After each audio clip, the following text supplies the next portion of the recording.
గణేషోత్సవాలయితే అవుతున్నాయి కదా! మా అపార్ట్‌మెంట్‌లో. ఇది సాటర్‌డే రోజనమాట. అంటే ఫోర్త్ డే అనుకుంటా. సో, ఆ రోజైతే సరస్వతి పూజ ఉంది.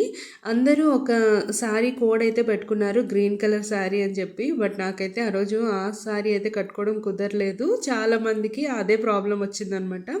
సో, ఫైనల్‌గా ఇవాళైతే లక్కీ పూజలో కూర్చుంటోంది సరస్వతి పూజకి. అందుకని చెప్పి నేను ఇక్కడ ప్రసాదం కొంచెం చేసి తీసుకువెళ్ళాను. రవ్వ పులిహోర ఉంటుంది కదా! సో, అదైతే నాకు చాలా ఇష్టం. బాగా చేయగలుగుతాను అనమాట. సో, అదైతే చేశాను.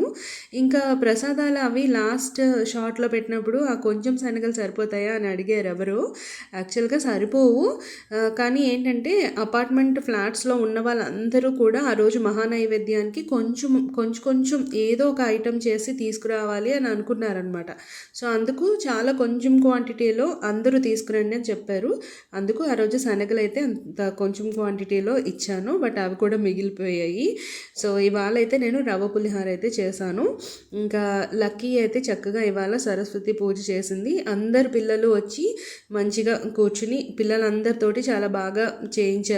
పంతులు గారైతే ఆహ్, మంత్రాలు అవన్నీ చదువుతూ ఉన్నారనమాట. సో, పిల్లలైతే వెనకాతల షోడశోపచార పూజ అంతా చేశారు. ఇంకా బుక్స్, పెన్ ఇవన్నీ కూడా పంచారు.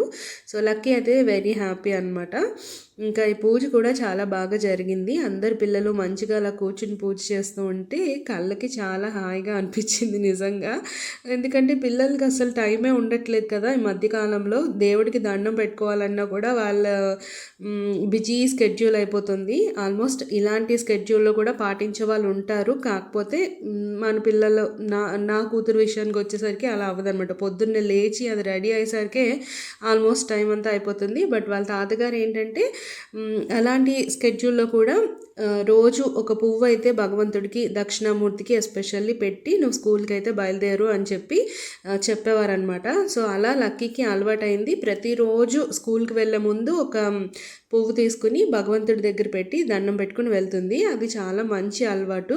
సో, మా మావయ్య గారు అలా అలవాటు చేశారు. అది ఇంకా కంటిన్యూ అవుతుందన్నమాట మా ఇంట్లో. ఇంకా ఇవాళైతే మంచిగా పూజలో కూర్చుని చక్కగా పిల్లలందరూ ఎంజాయ్ చేశారు. ఆ తర్వాత పెద్దవాళ్ళందరం కూడా మహాగణపతికి మంగళహారతులు ఇచ్చామన్నమాట. అందరూ ఆడవాళ్ళు కలిపి అలా మంగళహారతులు ఇస్తూ ఉంటే చాలా బాగా అనిపించింది. లాస్ట్ ఇయర్ నేను పార్టిసిపేట్ చేయలేదు. అప్పుడు ప్రెగ్నెంట్గా ఉండడం వలన. మిగతా వాళ్ళందరూ పార్టిసిపేట్ చేశారు కదా! సో, వాళ్ళందరినీ చూసి నాకు అనిపించింది, అయ్యో నాకు కూడా పార్టిసిపేట్ చేస్తే బాగుండు అని అనిపించింది. బట్ కొన్ని కుదరవు. అప్పుడు అసలు నేను 7th మంత్ వచ్చేసింది కాబట్టి పూజ ఏం చేయకూడదు కదా! ఎందులోనే నేను పార్టిసిపేట్ చేయలేదు. బట్ ఈసారి అయితే అన్నిట్లోని మంచిగా పార్టిసిపేట్ చేసి ఎంజాయ్ చేసామన్నమాట.